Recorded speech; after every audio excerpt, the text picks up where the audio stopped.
Where do you want to keep your gold? That's a question being asked by Malka Amit. The Israeli logistics group opened the brand new steel-reinforced doors at this secure warehouse in Hong Kong in September. In terms of precious metals clients, we see, I would say, four different clients. One of them is very easy, high net worth individuals. They have a few kilograms of gold, they want to store it someplace secured that will be liable for physical loss. We provide a service. Other companies will be bullion dealers or traders.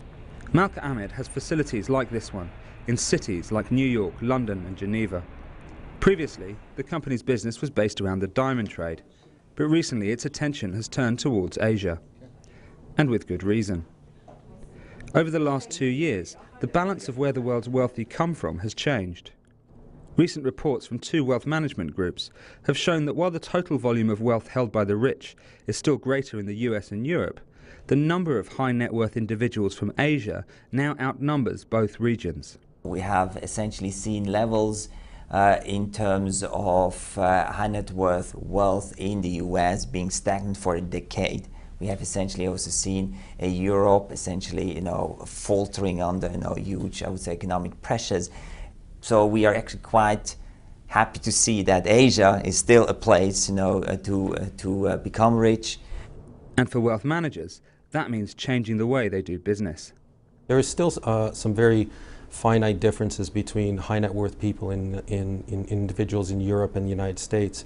In Asia, discretionary portfolios are really only about 10% of the actual portfolio. In Europe, you run in the numbers of about 30 to 35%, and similar in the US. So there's still a high concentration of risk in Asian portfolios. And a lot of that has to do with the fact that the first generation money is very relevant in a lot of the high net worth individuals. The fact that Asia's wealthy are more likely to be first-generation entrepreneurs is important because it means that their money is much more often tied up with the business that's created that wealth, which means that the business of wealth management more naturally goes hand in hand with the investment banking type activities of listing companies on stock exchanges or raising funding for other things such as mergers and acquisitions.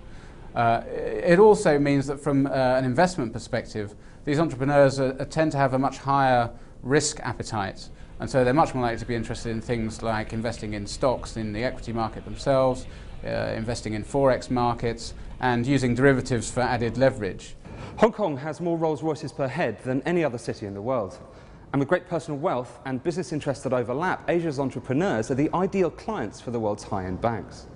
But on their own, Asia's rich can't deal with the problems of the financial services industry, especially now that China and Asia are starting to feel the pinch of the global slowdown. Tom Griggs, Financial Times, Hong Kong.